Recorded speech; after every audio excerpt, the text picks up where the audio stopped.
चिड़िया एक गरीब चिड़िया थी। किसी हादसे में उसके पति का देहांत हो गया था। टुनटुनी चिड़िया की कोई संतान नहीं थी। गरीब होने के बावजूद भी अगर किसी पक्षी को उसकी मदद चाहिए होती थी तो वह उसकी मदद अवश्य किया करती थी। एक रात कड़कती बिजली के साथ भारी वर्षा हो रही थी। तभी टुनटुनी चिड़िया के दरवाजे पर किसी की दस्तक होती है। अरे इतनी रात में कौन है? अरे कौन है बाहर? जल्दी से दरवाजा खोलो बहन। बहन मुझे तुम्हारी मदद की जरूरत है। बहन जल्दी से दरवाजा खोलो ना। अरे आप कौन हो और इस वक्त यहाँ मेरे दरवाजे के पास आप क्या कर रही हो? बहन मेरा नाम टोनी है और ये तीनों मेरी बच्ची है। बहन मुझे बहुत चोटें आई हैं। बहन मुझे तुम्हारी मदद चाहिए। कृपया करके मुझे आज रात अपने घर में शरण दे दो।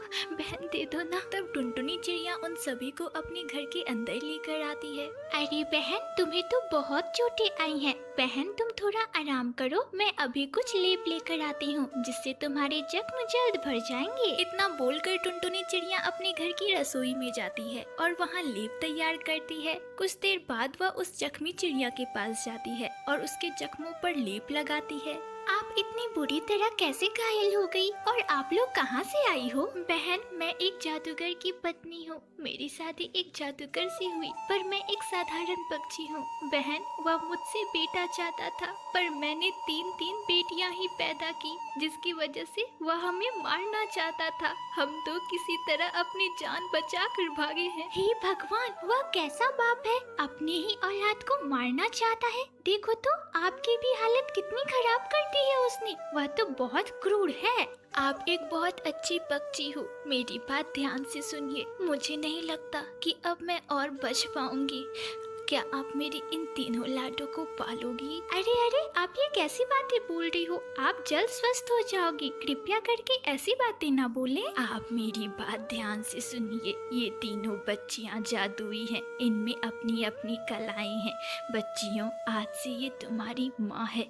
अपना ध्यान रखना बच्चियों और इन्हें माँ कहकर पुकारना। इतना बोलते बोलते उस पक्षी की मौत हो जाती है। तीनों बच्चियां अपनी माँ से लिपट कर फूट फूट कर रोने लगती है। टुनटुनी चिड़िया ही अब उनकी सहारा थी। टुनटुनी चिड़िया को भी अब संतान मिल गया था। एक ओर तो वह खुश थी पर दूसरी ओर उस पक्षी के मर जाने का भी उसे गम था।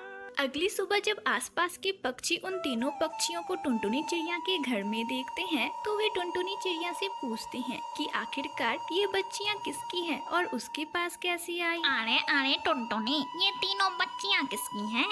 ये मेरी बहन टूनी की बच्चियाँ हैं। टूनी अब इस दुनिया में नहीं रही तो इन बच्चियों को अब मैं ही पालूंगी। पर टुनटुनी तुम अपना गुजारा तो ढंग से कर नहीं पाती, इन बच्चियों को क्या खिलाएगी? हाँ बहन मुझे पता है कि मैं गरीब हूँ पर मैं इन बच्चियों का लालन पालन बहुत अच्छे से करूँगी। मैं इनके लिए कड़ी मेहनत करूँगी और इन्हें अच्छी सुविधाएं भी दूंगी। इतना बोलकर टुनटुनी चिड़िया अपने कमरे में चली जाती है और उन छोटी छोटी बच्चियों से कहती है, सुनो पिंकी मैं काम करने जा रही हूँ, तुम अपनी छोटी बहनों का ध्यान रखना। पर माँ आप काम करने क्यों जा रही हो? माँ हमें भी काम करना आता है, हमें भी अपने साथ लेकर चलो ना। अरे मेरी प्यारी बिटिया तू कहाँ जाएगी? मैं जा रही हूँ ना काम करने, शाम तक मैं वापस आ जाऊंगी। तुम लोग घर का ध्यान रखना। इतना बोलकर टुनटुनी चिड़िया काम की तलाश में निकल पड़ती है। उसे दूसरे पक्षियों के घरों में झाड़ू पोछे का काम मिल जाता है। अब वह दूसरे के घरों में ही काम किया करती और उससे कुछ उसे अनाज मिल जाते जिससे अपनी वह नन्ही बच्चियों का लालन पालन किया करती।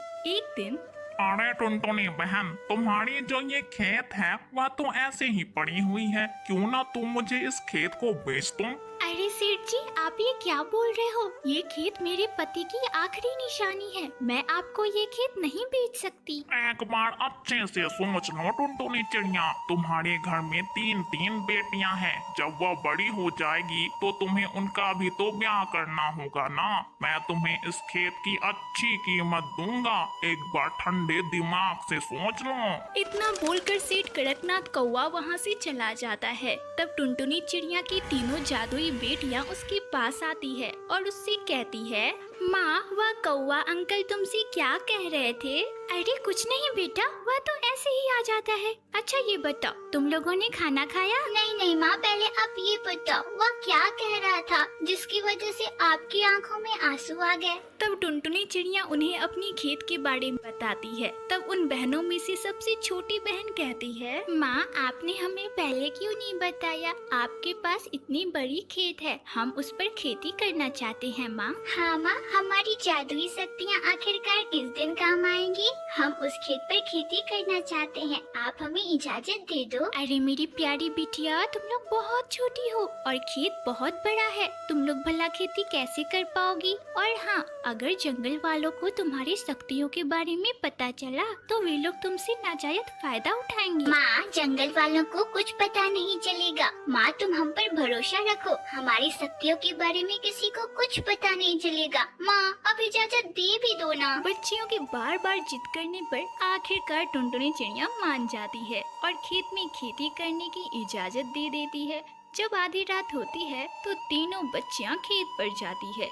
एक बच्ची खेत में जादू से बीज लगाती है, तो दूसरी बच्ची जादू से खेत में बारिश करवाती है, तो तीसरी बच्ची उसमें सूर्य का प्रकाश देती है। देखते ही देखते खेत में बहुत सारे फसल लहलहा उठते हैं। अगली सुबह जब टुनटुनी चिड़िया अपने खेत में जाती है तो लहलहाते फसल को देखकर आश्चर्यचकित हो जाती है और अपनी बच्चियों से कहती है, अरे मेरी प्यारी बच्चियों, ये तुम लोगों ने क्या किया? एक रात में खेत में इतने सारे फसल, अगर जंगल वालों को पता चला तो उन सभी को तुम पर शक होगा। अरे नहीं माँ, जंगल के किसी भी पक्षी को हम पर शक नहीं होगा। अभी देखना, सारी फसल कटकर एक जगह हो जाएंगे और फिर हम उन फसलों को बेच देंगे, जिससे हमें कुछ पैसे मिल जाएंगे। माँ तो क्यों चिंता कर रही है, किसी को कुछ पता नहीं चलेगा। और ठीक ऐसा ही हुआ। खेत की सारी फसल अपने आप कटकर एक जगह इकट्ठा हो गई। टुनटुनी चिड़िया अपने बच्चों के साथ मिलकर उन फसलों को बेच देती है, जिससे उसे कुछ पैसे मिल जाते हैं। अब टुनटुनी चिड़िया अपनी जादुई बच्चियों के साथ खुशी खुशी रहने लगती है।